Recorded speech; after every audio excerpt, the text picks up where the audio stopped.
My wife cheated on me with a doctor and her brother exposed her. I gave her a second chance, but ended up divorcing her. 5 years later, she wants to reconcile. I, Todd, 28M, never thought I'd be in this situation. My wife Debbie, 27F, and I have been married for 5 years, but our story goes back much further. We met during our freshman year of college at a mutual friend's party. I remember it like it was yesterday. Debbie walked in wearing a bright yellow dress that made her stand out in the crowded room. She had this infectious laugh that drew people to her like moths to a flame. I, on the other hand, was the shy guy in the corner nursing a beer. My best friend Tim practically had to drag me to the party. I wasn't much for socializing back then, preferring to spend my weekends playing video games or reading, but that night changed everything. Debbie spotted me across the room and, for some reason, decided to come over and strike up a conversation. We talked for hours about everything from our favorite books to our dreams for the future.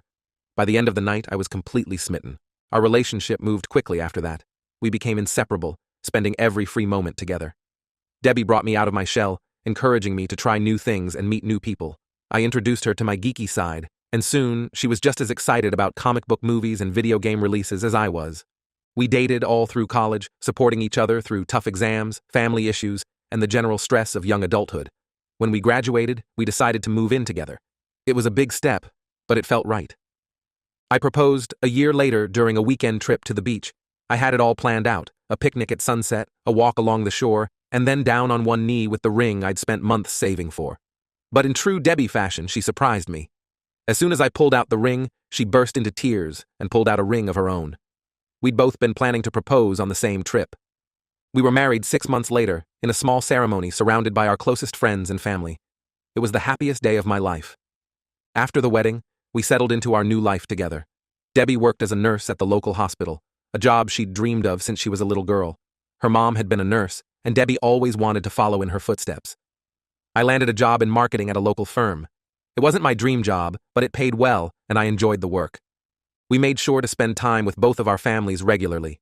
Debbie's family welcomed me with open arms from the start. Her parents, Tim, 58M, and Grace, 56F, treated me like their own son. We'd have Sunday dinners at their place almost every week. Debbie's younger brother, Michael, 24M, became one of my closest friends. We bonded over our love of sports and often spent weekends watching games together or playing pickup basketball at the local park. My family loved Debbie just as much. My mom, Janet, 54F, adored her and often said she was the daughter she never had. My dad, Robert, passed away when I was in college, so it was just my mom and my older sister, Ellie, 30F. Debbie fit right in with them, always helping my mom with cooking or gardening when we visited. She and Ellie became close friends, often going on shopping trips or spa days together. Life was good. We had our routines, game nights with friends on Fridays, lazy Saturdays spent binge-watching TV shows, and family dinners on Sundays. We talked about starting a family of our own someday, but we were in no rush. We were happy just being us. But about a year ago, things started to change. It was subtle at first. Debbie began picking up more night shifts at the hospital. She said they were short-staffed and needed the extra help. I supported her, knowing how much she loved her job and wanted to help people. Plus, the extra money would help us save for a house down payment. But then I noticed she was becoming more distant. She'd come home from her shifts and barely talk to me. When I tried to engage her in conversation, she'd snap at me or give one-word answers. Our once lively dinners turned into silent, tense affairs. I also noticed she was spending less time with my family. She'd make excuses not to visit my mom or hang out with my sister. When I asked her about it, she'd say she was too tired from work or had other plans. I tried to talk to her about it, but she brushed off my concerns. She said work was just stressful, and she needed some time to herself. I wanted to believe her, but something felt off. Things came to a head last month. It was my mom's birthday, and we had planned a small family dinner. Debbie had known about this for weeks, but on the day of the dinner, she called me at work and said she couldn't make it because she had to cover a shift at the hospital. I was disappointed but understood. However, when I got home that night after dinner, I found Debbie's hospital ID on the kitchen counter. She must have forgotten it when she left for her shift. Suspicious, I called the hospital and asked if Debbie was working. The receptionist told me Debbie wasn't on the schedule that night. My heart sank. Where was Debbie if she wasn't at work? I tried calling her cell, but it went straight to voicemail. I stayed up all night waiting for her to come home. She finally stumbled in at 3 a.m., smelling of alcohol and perfume I didn't recognize. When I confronted her, she broke down crying. She admitted she'd been lying about working extra shifts. Instead, she'd been going out with her coworkers, drinking and partying. She said she felt suffocated by our relationship and our families and needed some time to herself. I was hurt and angry. We'd always been honest with each other, and I couldn't believe she'd been lying to me for months. I asked her if there was someone else, but she swore there wasn't. She said she just needed some space to figure things out. I didn't know what to do. I loved Debbie, but I didn't know if I could trust her anymore. The next day, I confided in my sister Ellie. She suggested I give Debbie some space, but also keep an eye out for any more suspicious behavior. For the next few weeks, things were tense between Debbie and me. She started coming home at normal times again and stopped going out as much, but the trust was broken, and I found myself constantly wondering if she was telling me the truth. Then, last week, I received a text from Michael, Debbie's brother. He asked if we could meet up to talk about something important. Curious and a bit worried, I agreed. When I met Michael at a local coffee shop, he looked nervous and upset. He told me he had seen Debbie at a bar the previous night, getting cozy with a guy he didn't recognize. Michael said he confronted Debbie, and she begged him not to tell me. But Michael felt I had a right to know. I felt like my world was crumbling. Not only had Debbie been lying to me again, but she was also possibly cheating on me. I thanked Michael for telling me and went home, my mind racing with what to do next. When I got home, I found Debbie sitting on the couch, looking pale and worried. Before I could say anything, she blurted out that she needed to tell me something. With tears in her eyes, she confessed that she had been having an affair with a doctor from the hospital for the past 3 months. I was devastated. I asked her why, how she could do this to us, to our families. She said she felt trapped in our life, that she missed the excitement of being young and single. She said she loved me but wasn't sure if she was in love with me anymore. I couldn't bear to be in the same room as her. I packed a bag and went to stay with my mom. I've been here for the past few days trying to figure out what to do next. Debbie has been calling and texting nonstop, begging for forgiveness and another chance. But I don't know if I can ever trust her again. I'm lost and confused. I thought we had a great life together, but now I'm questioning everything. Was our whole relationship a lie? Did she ever really love me? I don't know if I should try to work things out or if it's time to end our marriage. I could use some advice. Has anyone been through something similar? How did you handle it? I'm not ready to make any decisions yet, but I need some perspective. Thanks for reading this long post. Update 1. It's been about a month since my last post, and a lot has happened. I want to thank everyone for their support and advice. It really helped me gain some perspective on my situation. After spending a week at my mom's place, I decided it was time to face Debbie and figure out what we were going to do about our marriage. I moved back into our apartment, but I slept in the guest room. Debbie seemed genuinely remorseful and kept trying to talk to me about working things out. I agreed to sit down and have a serious conversation with her. She told me more details about the affair. It had started innocently enough, late-night conversations after their shifts, grabbing coffee together. But it quickly escalated into something more. She swore it was over now and that she had realized what a mistake she had made. I asked her why she felt so trapped in our relationship. She said she felt like we had settled into a routine too quickly, that we were acting like an old, married couple in our 20s. She missed the spontaneity and excitement of our early dating days. While I understood where she was coming from to some extent, I couldn't help but feel angry. If she had these feelings, why didn't she talk to me about them?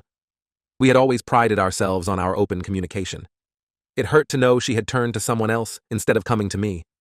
I told her I needed time to think about everything. I wasn't sure if I could ever trust her again, and without trust, I didn't see how our marriage could work. She agreed to give me space and said she would do whatever it took to regain my trust if I decided to give her another chance. During this time, I leaned heavily on my family and friends for support. My sister Ellie was particularly helpful. She listened to me vent without judgment and offered practical advice when I needed it. She reminded me that whatever decision I made, it had to be for my own happiness, not out of obligation or fear of being alone. I also had a long talk with Michael, Debbie's brother. He felt terrible about the whole situation and apologized for not telling me sooner. He said he had suspected something was going on with Debbie for a while, but didn't want to believe it. We both agreed that regardless of what happened between Debbie and me, we wanted to maintain our friendship. As for Debbie's parents, Tim and Grace, they were devastated when they found out what Debbie had done. They called me to apologize and express their support, regardless of what I decided to do. It was touching to know they still considered me family, despite Debbie's actions. About 2 weeks after our initial conversation, Debbie and I sat down again. She had been going to individual counseling and said it was helping her understand why she had made the choices she did. She asked if I would consider going to couples counseling with her. I was hesitant. Part of me wanted to try and save our marriage, but another part felt like the damage was too severe. In the end, I agreed to try a few sessions, if only to get some closure. We've had 3 sessions so far, and I have to admit, they've been eye-opening. Our counselor has helped us identify communication issues we didn't even realize we had. Debbie has been completely transparent, answering all my questions honestly, no matter how painful. However, I'm still struggling with trust issues. Every time Debbie's phone buzzes or she comes home a little late from work, I feel a knot in my stomach. I don't know if these feelings will ever go away completely. We're taking things day by day. Debbie moved into the guest room to give me more space. We're essentially dating again, trying to rebuild our relationship from the ground up. It's strange and sometimes awkward, but it's also forcing us to really talk to each other in a way we haven't in years. Last weekend, we decided to go on a date. We went to the same restaurant where we had our first date in college. As we sat there, memories came flooding back. I remembered how nervous I was that night, how I spilled water all over myself when the waiter came to take our order. Debbie laughed at the memory, and for a moment it felt like old times. But then, reality set in. As much as I wanted to recapture that feeling, I couldn't forget what had happened. The trust we once had was shattered, and I wasn't sure if it could ever be fully repaired. After dinner, we took a walk in the park nearby. We talked about our college days, our dreams for the future, and how things had changed. Debbie admitted that she had lost sight of herself somewhere along the way. She said she loved being a nurse, but the long hours and emotional toll of the job had worn her down. Instead of talking to me about it, she had sought escape in partying, and ultimately, the affair. I shared my own feelings of complacency. I realized that I had gotten too comfortable in our routine, taking Debbie for granted at times. While it didn't excuse her actions, I could see how we had both contributed to the breakdown of our relationship. As we walked, Debbie reached for my hand. I hesitated for a moment before taking it. It felt familiar and strange at the same time. We didn't speak for a while, just walked hand in hand under the stars. When we got home, Debbie asked if I wanted to watch a movie together like we used to. I agreed, and we settled on the couch, careful to maintain some distance between us. As the movie played, I found myself watching Debbie more than the screen. I saw the woman I fell in love with, but I also saw a stranger who had hurt me deeply. I still don't know if our marriage will survive this. The pain and betrayal I feel are still very raw, but I'm trying to keep an open mind and heart as we navigate this difficult time. I'll update again when I have more news, or if I've made a decision about our future. Thank you all again for your support and advice. It means more than you know. Update 2. It's been another month, and I wanted to provide another update on my situation with Debbie. Things have continued to be complicated. We've been continuing with our couples counseling sessions, and I've also started seeing a therapist on my own. It's been helpful to have a neutral party to talk to about my feelings and fears. Debbie has been doing everything she can to rebuild trust. She's been completely transparent with her phone and social media accounts. She even switched to a different department at the hospital to avoid any contact with the doctor she had the affair with. Despite all of this, I've been struggling.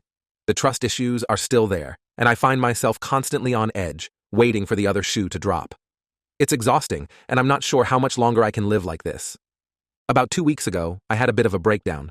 I was at work, staring at my computer screen, when suddenly all the emotions I'd been trying to keep in check just overwhelmed me.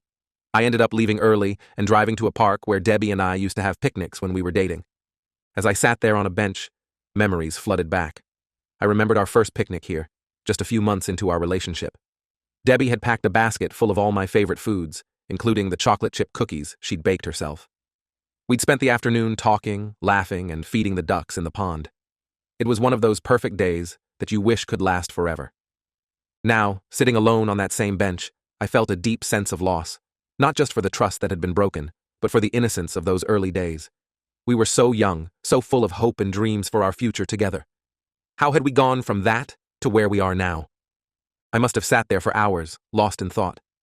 As the sun began to set, I realized something important. While I still loved Debbie, I wasn't sure if I was in love with her anymore. The affair had changed something fundamental in our relationship, and I wasn't sure if it could ever be repaired. When I got home that evening, I told Debbie how I was feeling. It was one of the hardest conversations we've ever had. She cried and begged me to keep trying, saying she would do anything to make things right. I agreed to keep going to counseling, but I also told her I needed some real space to think. We decided that she would go stay with her parents for a few weeks, while I remained in our apartment. These past 2 weeks of separation have been eye-opening. At first, I thought I would feel lonely or miss Debbie terribly, but instead, I felt relieved. It's like a weight has been lifted off my shoulders. I've been sleeping better and feeling more like myself than I have in months. I've been spending more time with my family and friends. Last weekend, I went on a fishing trip with Michael, Debbie's brother, and some other friends. It was the first time in a long time that I felt truly relaxed and happy. As we sat in the boat, lines cast into the calm water, Michael and I had a heart-to-heart talk. He told me how sorry he was about everything that had happened. He said he had always looked up to Debbie and me, seeing our relationship as something to aspire to. Finding out about the affair had shaken him too. Michael asked me if I thought there was any chance of saving the marriage. I told him honestly that I didn't know. Part of me wanted to try, to fight for the life we had built together. But another part of me wondered if it was time to let go. Debbie and I have still been in contact, mostly through text and occasional phone calls. She says she's been doing a lot of thinking too, and that she understands if I can't forgive her. She's promised to respect whatever decision I make. Yesterday, I went through some old photo albums. There were pictures from our college days, our wedding, vacations we'd taken together. I found myself smiling at the memories, but also feeling a deep sense of sadness. It was like looking at a different life, one that no longer existed. I came across a photo of Debbie and me on our honeymoon. We were standing on a beach at sunset, arms around each other, looking so happy and in love. I remember thinking at that moment that I would spend the rest of my life with this woman. Now, I'm not so sure. I think I'm finally ready to make a decision. I've realized that while I care for Debbie and always will, I don't think I can ever fully trust her again. The constant suspicion and anxiety are not how I want to live the rest of my life. I'm planning to talk to Debbie this weekend when she comes back from her parents' place. I'm going to tell her that I think it's best if we separate permanently and begin divorce proceedings. It's not an easy decision, and I know it will be painful for both of us, but I think it's the right one for me. I'm only 28, and I have my whole life ahead of me. I deserve to be with someone I can trust completely, and Debbie deserves a chance to figure out what she really wants in life without hurting me further. I'll post one final update after I've talked to Debbie and we've figured out the next steps. Thank you all again for your support through this difficult time. Update 3. This will be my final update on this situation. I met with Debbie last weekend as planned, and we had a long, emotional conversation about our future. I told her that I had decided to move forward with a divorce. It wasn't an easy thing to say, but I knew it was the right decision for me. Debbie was upset, of course, but she wasn't surprised. She said she had sensed during our time apart that this might be the outcome. We talked for hours, recalling about the good times we had shared and acknowledging where things had gone wrong.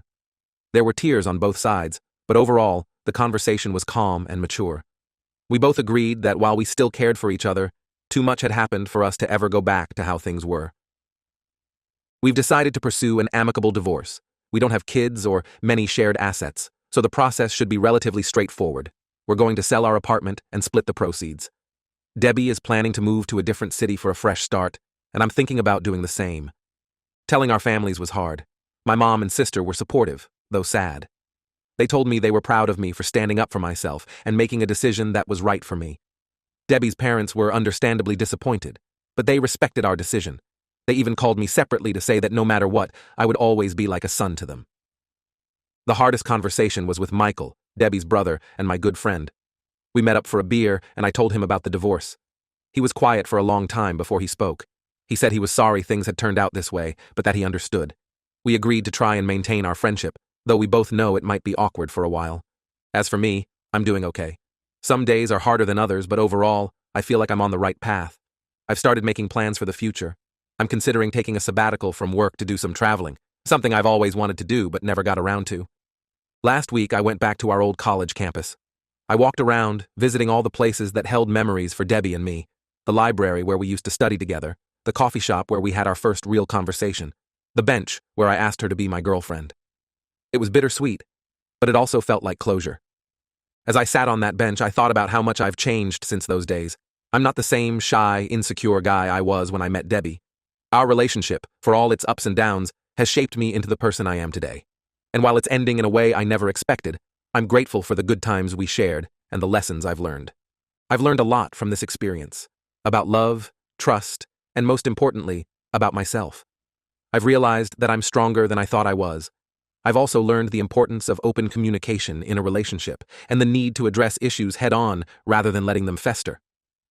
To anyone going through a similar situation, my advice would be this: take your time, listen to your heart, and don't be afraid to put yourself first.